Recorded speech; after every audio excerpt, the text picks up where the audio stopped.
Hello, hello, hello. My name is Angel, and I'm in the practice of making more space for my true, authentic soul's expression. And I'm inviting you to come along with me. I am at the beginning stages of this journey. So typically I hit record, and after this, I will hit post.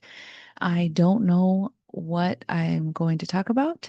I do not do any edits. I do not go back and listen to these things either. So if you're on the journey, enjoy. Uh, Hopefully it just keeps getting better, more refined, and I can get a little more clear as to where this journey may lead. So I'm just going to try and get real quiet and see what comes up.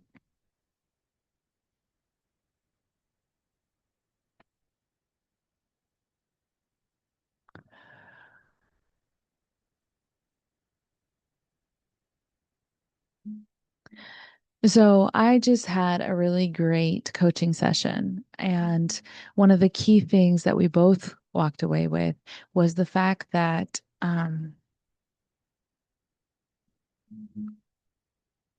okay, I'm going to try and relay this little nugget of wisdom, uh, without giving too much information on someone else's stuff. Like I want to keep my confidentiality up. So, oh, let me just ask my spirit to relay this in the best way it knows how. So let's try it for science. Okay.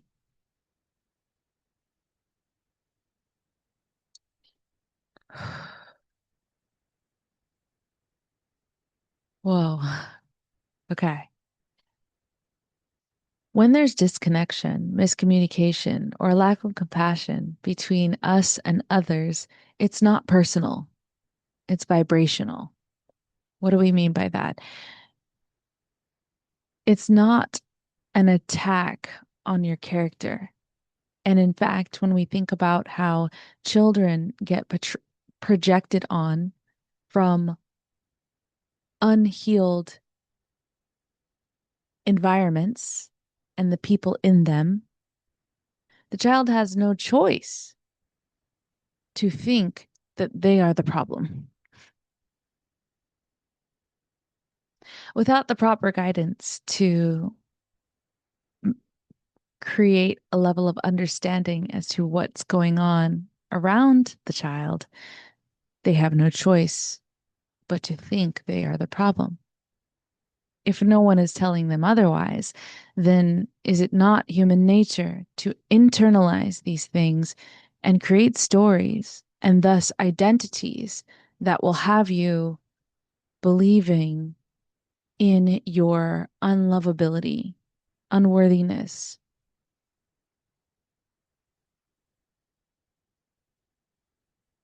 Today, something very profound happened. My client entered the session coming in hot. She was highly activated and she had just exited a heated argument with someone in her life, someone very important in her life. Slowly but surely, as the conversation continued on, she made the realization that this person she was talking to did not have the capacity to, one, keep her safe, two, hold her in that safety when this person hasn't been able to do the same for themselves. So we quickly began to piece together the understanding that it's not a compatibility issue, it's a capacity issue. Therefore, it's not personal.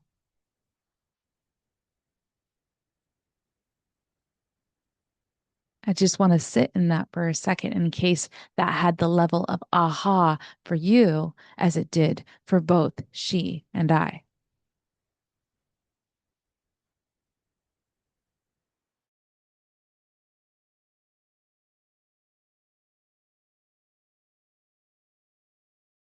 Personal. Then what creates the suffering?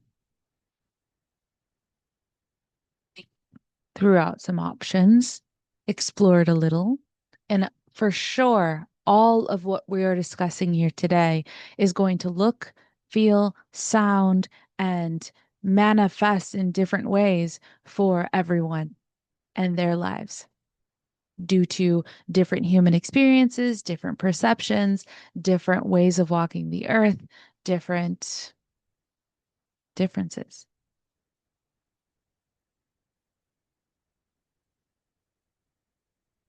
I'm beginning to get distracted as there's noise in the home. Give me one moment to reorient.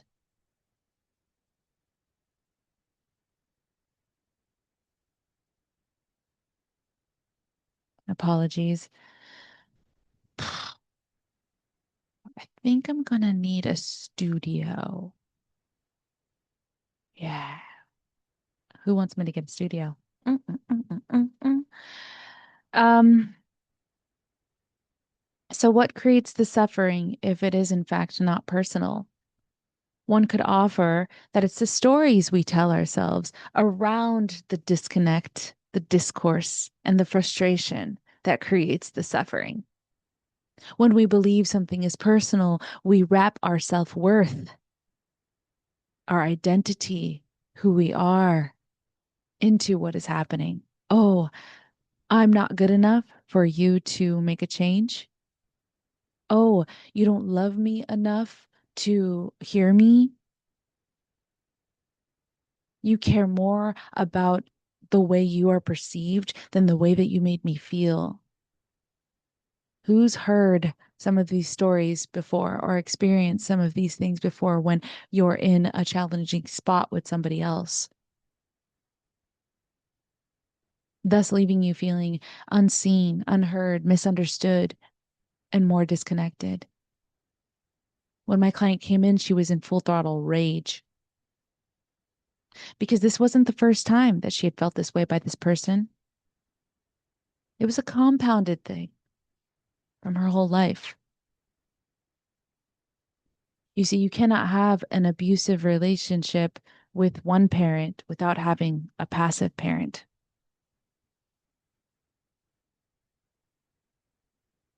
And while your body and your mind may, survive abuse or trauma or uncomfortabilities, if you want to keep it lighter than trauma,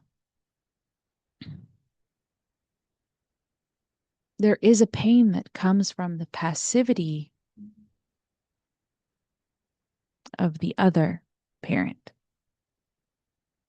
And so what my client was actually frustrated about was that this person had never kept her safe.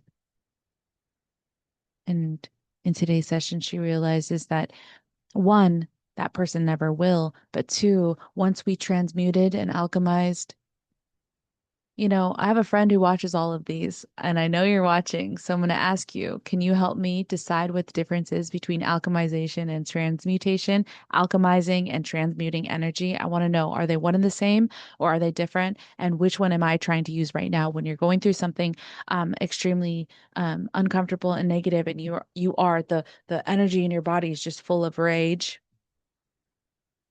And what had happened is we were able to transform that energy into something more positive in a sense of not, oh, well, it's rainbows and butterflies. And, again, with the toxic positivity, we were able to work through and go, well, honestly, their capacity work is not mine.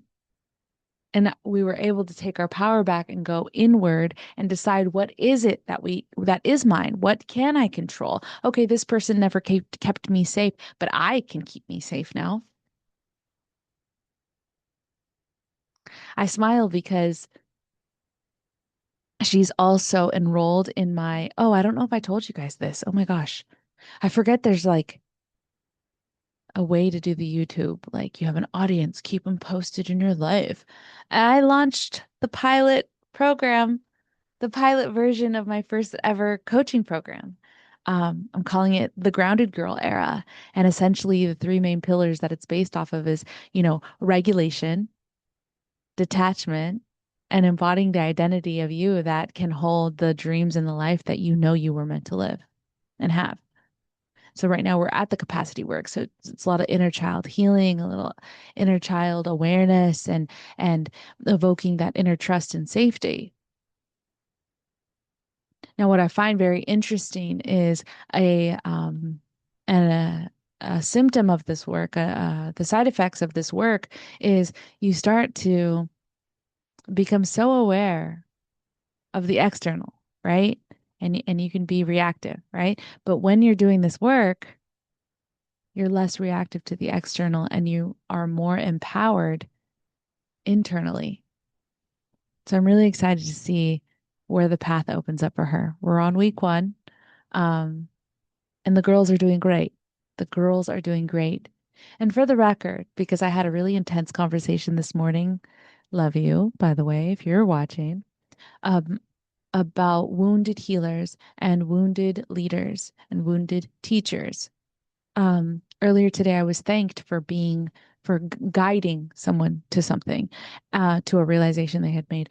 And I don't know, there's something to be said about when you are wounded and you go into your wound to find, what it is you want to do in this world. But if you don't check yourself, you could be doing more harm than good, right? We see the gurus that are always trying to sell chasing happiness, and it can start to become like a dog chasing its own tail kind of thing, right? I'm not a guru. I'm not a guide. I'm not a teacher.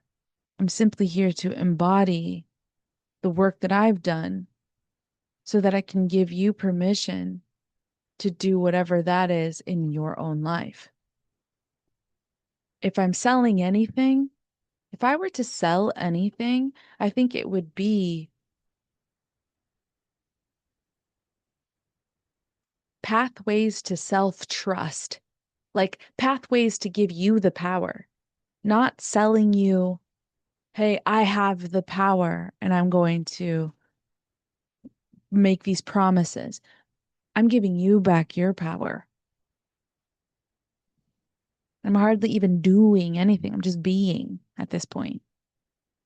And so what's interesting is the girls, and they'll know once they see this, but I'm doing this alongside them. I'm doing Grounded Girl alongside them. I'm never going to ask anybody to do something that I'm not willing to do myself.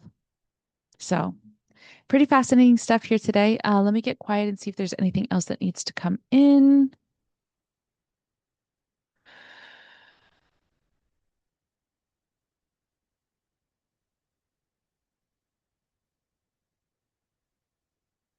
Just the repetition of we have a choice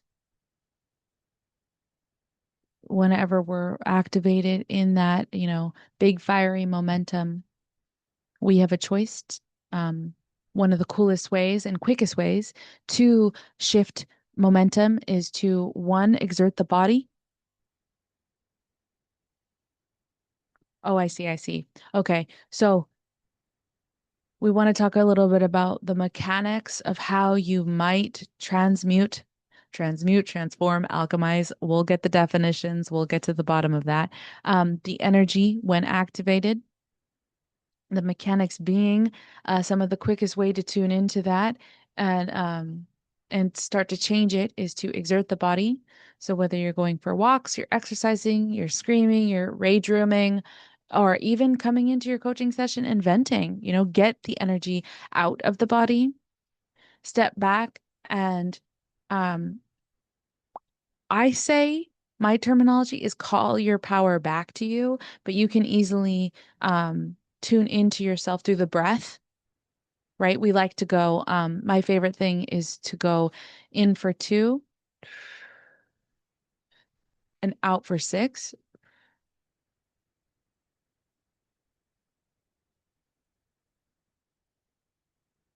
And you do that as many times as you need to. The science behind that is that starts to soothe your nervous system and regulate your nervous system whenever the exhale is longer than the inhale.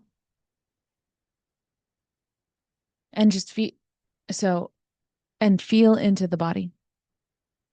Feel into the spots of tension. If you want, you can even, I have a lot of tension in my shoulders often. Put a hand on there and breathe into that tension, slowly releasing it.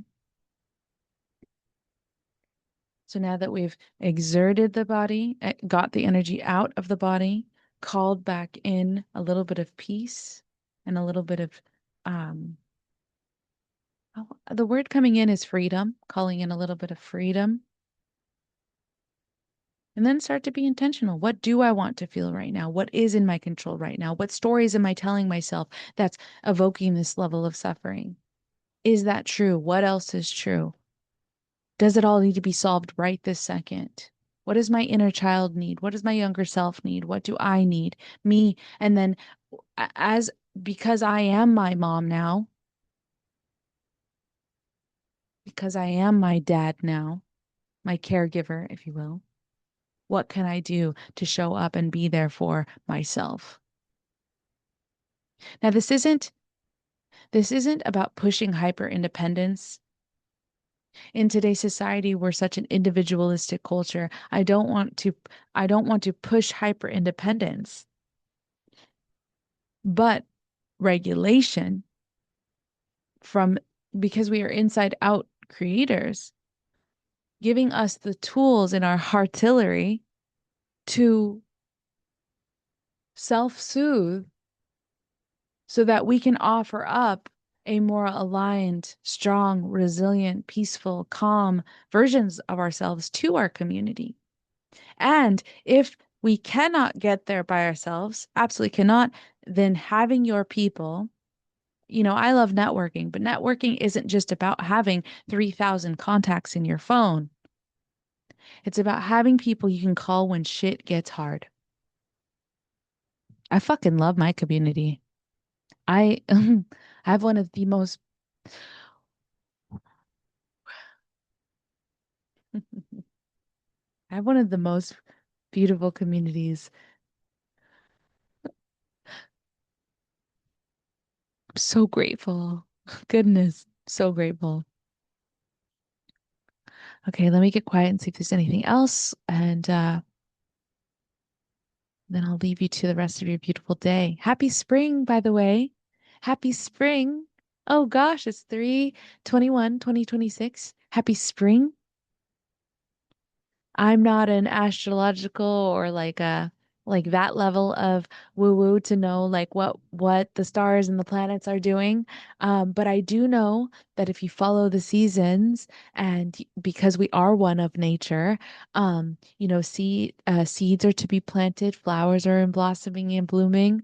My journal entry from yesterday was all about how over winter, especially if you have something called seasonal depression disorder, such as myself, you can easily fall into the traps of, am I doing enough? I'm not doing enough. I'm behind. Am I on time? And there's this self-doubt and these fears that we're not moving, we're not doing enough, right? But similar to a frozen over river, mm, clock it, clock it.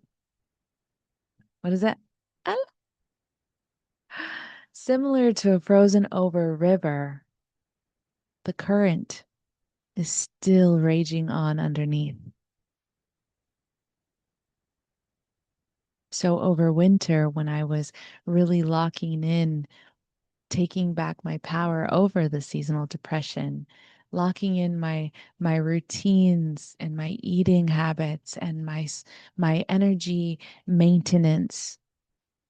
Now I'm starting to see the fruitions of my work. Just as spring is springing, I am blooming. And so are you. So if there's anything I'm going to leave you with now, not that there's not tons of, I think, value in this video. If you found value in this, let us know. Let me know in the chat. I want to hear what has been your experience. What happens in your body when you hear this voice speaking on these topics? What happens? But if I am going to leave you with just one little micro, maybe journal prompt is what seeds of intention are you planting for this spring? Doesn't have to be this year, I'm going to get ripped. Like just the spring, 4 months, 3 months. Oh God. Short. Keep it short. What's 1 to 3 intentions that you want to plant? Okay. I think I'm going to leave it there. I love you. I hope you have a wonderful rest of your day. And I'll catch you on the flip side.